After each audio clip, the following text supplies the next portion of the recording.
Campus में ही जब से महिला दिवस की चर्चा शुरू हुई है, सभी महिलाओं में, हमारी बच्चियों में एक अलग ही तरह का उत्साह है, एक अलग ही तरह का जुनून देखने को मिल रहा है। सब खुश हैं, लेकिन ये उत्साह, ये जुनून एक दिन का नहीं होना चाहिए। ये उत्साह, ये जुनून, ये पर्व हर दिन का होना चाहिए। हर दिन का होगा तभी हम खुशी के साथ उल्लास। आज हम सभी अंतर्राष्ट्रीय महिला दिवस के साप्ताहिक कार्यक्रम में जो हमारे आसपास के नारी शक्तियां हैं, जिन्होंने अपने क्षेत्र में नाम किया है, उनको सम्मानित करने के लिए यहाँ उपस्थित हैं। मैं अलका साहू मैम महाविद्यालय प्राचार्य महोदया को वंदन करता हूँ, अभिनंदन करता हूँ। और नीरज मैम ने जो अपनी बात रखी है, मुझे लगता है उसके बाद और कुछ कहने के लिए मेरे पास नहीं है शब्द। उनका दर्द एक सोने के पिंजरे में जैसे बंद कोई चिड़िया हो, जिसके सपने भी हैं, जो कुछ करना भी चाहती है लेकिन चाहकर भी नहीं कर पा रही है। उन्होंने सच या समाज का एक क्रूर भयानक चेहरा हम सबके सामने रख दिया है। लेकिन मैं आशान्वित भी हूँ, आशावादी भी हूँ।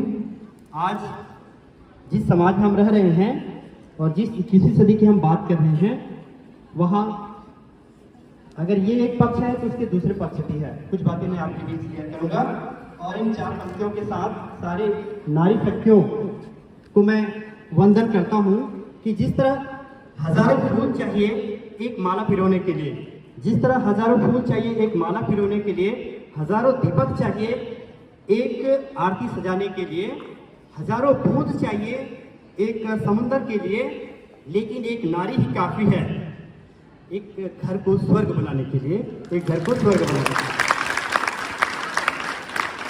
चाहे वो माँ के रूप में हो, बेटी के रूप में हो, बहन के रूप में हो, या चाहे प्रेमिका के रूप में हो, सब सुख दर्द सह करके अपनी फर्ज निभाती है। इसीलिए वो नारी कहलाती है, इसीलिए वो नारी कहलाती है। और जब वो अपने आपे पे आती है, जब वो अपने आपे पे आती है, अपना जब रूप दिखाती है, तो पूरी सृष्टि पर तांडव मचाती है। जैसे माँ दुर्गा है, जैसे रानी लक्ष्मीबाई है, जैसे दुर्गावती है, वो बिल्कुल वैसे ही हो जाती है। जैसे जब बिजली चमकती है तो आकाश बदल देती है, जैसे जब बिजली चमकती है तो आकाश बदल देती है, जैसे आंधी उठती है तो दिन रात बदल देती है।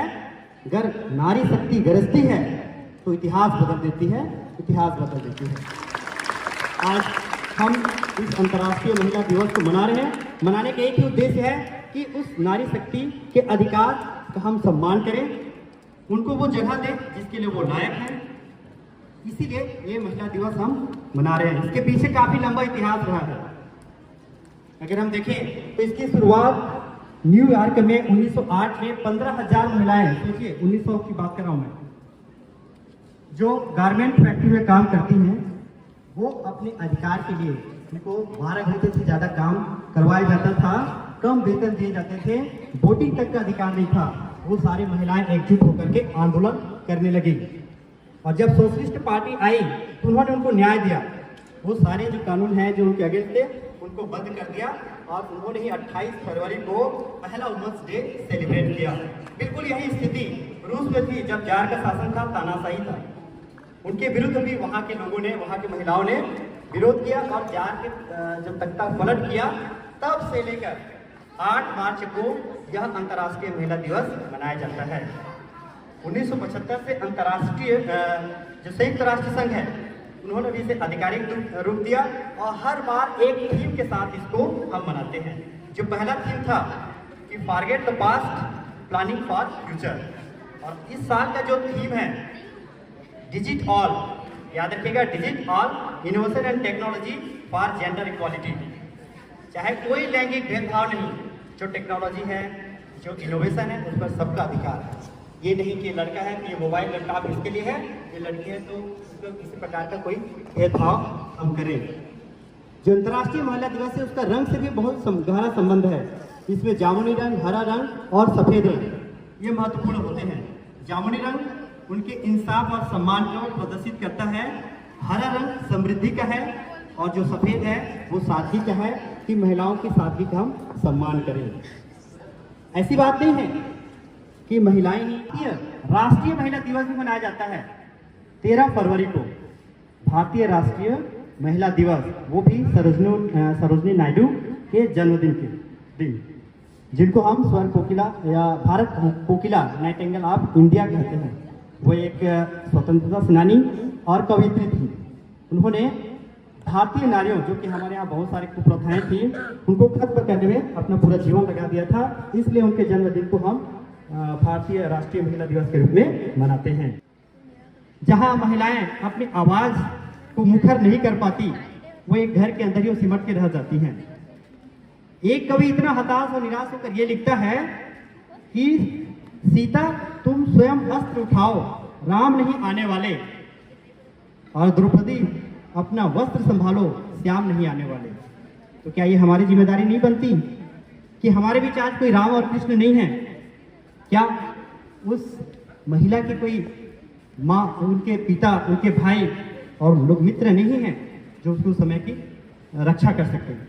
ये अलग बात है कि अगर हम नारी सशक्तिकरण की बात करते हैं तो उनको सशक्त होना चाहिए, लेकिन ये हमारी भी जिम्मेदारी बंद है। मगर के मुंह के अंदर उनकी जिंदगी का फैसला होगा, उनके जिंदगी का फैसला होगा। Thank you. तो किस लिए हताश है? तो खुद की खोज में निकल, तो किस लिए हताश है? तो चल तेरे वजूद की समय को भी तलाश है, समय को भी तलाश है। जो तुझसे लिपटी बेड़ियां, समझ न इनको वस्त्र तू। जो तुझसे लिपटी बेड़ियां, समझ न इनको वस्त्र तू। ये बेड़ियां पिघाल के बना ले इनको शस्त्र तू, बना ले इनको शस्त्र तू। तू खुद की खोज में निकल, तू किस लिए हताश है? तो चल तेरे वजूद की समय को भी तलाश है, समय को भी तलाश है। चरित्र जब पवित्र है तो क्यों है ये दशा तेरी? चरित्र जब पवित्र है तो क्यों है ये दशा तेरी? ये पापियों को हक नहीं कि ले परीक्षा तेरी, कि ले परीक्षा तेरी। तो खुद की खोज में निकल, तो किस लिए हताश है? तो चल तेरे वजूद की समय को भी तलाश है, समय को भी तलाश है। जला के भस्म कर उसे, जला के भस्म कर उसे जो क्रूरता का जाल है। जला के भस्म कर उसे जो क्रूरता का जाल है। तू आरती की लौ नहीं, तू क्रोध की मशाल है, तू क्रोध की मशाल है। तू खुद की खोज में निकल, तू किस लिए हताश है? तू चल तेरे वजूद की समय को भी तलाश है, समय को भी तलाश है। चुनर उड़ा के ध्वज बना, चुनर उड़ा के ध्वज बना, गगन भी कब कपाएगा। चुनर उड़ा के ध्वज बना, गगन भी कब कपाएगा। अगर तेरी चुनर गिरी तो एक भूकंप आएगा, एक भूकंप आएगा। तू खुद की खोज में निकल, तू किस लिए हताश है? तो चल तेरे वजूद की समय को भी तलाश है, समय को भी तलाश है, समय को भी तलाश है। धन्यवाद। जो ये हमारा महाविद्यालय 27 सालों से चला आ रहा है, मैं इस गांव की बहू हूँ। आप लोग हर छात्रों को इससे शिक्षा मिलना चाहिए कि मैं एक बहू होकर इस गांव में प्रचारी की भूमिका निभा रही हूँ।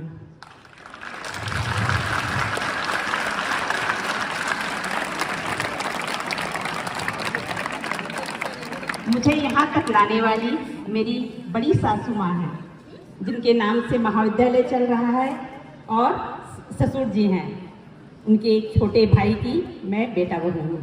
तो हम कहीं बहुत पुराने ब्रिटिश काल में चले जाते हैं।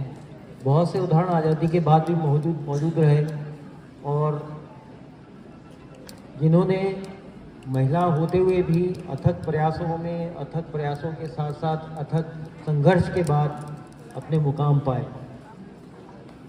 आप सभी लिज्जत पापड़ से परिचित हैं, है कि नहीं? कहानी पता है उसकी, कैसे शुरुआत हुई थी? एक महिला जिनका नाम, गुजराती महिला थी, मुंबई में रहती थी 1959 में, उनका नाम था जसवंती बाई, जिन्होंने अपनी 6 महिलाओं के साथ में, महिला साथियों के साथ में, जैसे आप आजकल अपने गांव में आसपास 100 सहायता समूह का नाम सुनते हैं, उसी तरह से एक कोऑपरेटिव सोसाइटी के रूप में अपने आप को गठित किया, और आज लिज्जत पापड़ के नाम से जो आप पापड़ खाते हैं वो लिज्जत पापड़ कंपनी और बहुत सारी प्रोडक्ट बनाती है। कहने का मतलब, बहुत सारी घटनाएं, बहुत सारे उदाहरण यहाँ से दिए गए। हम अगर चाह लें, हम अक्सर बात करते हैं कि साहब हमको सरकारी नौकरी मिलनी चाहिए, हम स्वावलंबी क्यों नहीं हो सकते, एक एंटरप्रेन्योर क्यों नहीं हो सकते। और ये आज इसलिए मैंने एक घटना आपको 1959 की सुनाई, आपको जसवंती बाई की। हार्दिक अभिनंदन करता हूँ। और जितने भी हमारे विद्यालय के कर्मचारीगण हैं, और उसमें हमारे शिक्षक शिक्षिका हैं, विभिन्न वर्गों के, मेज पर काम करने वाले,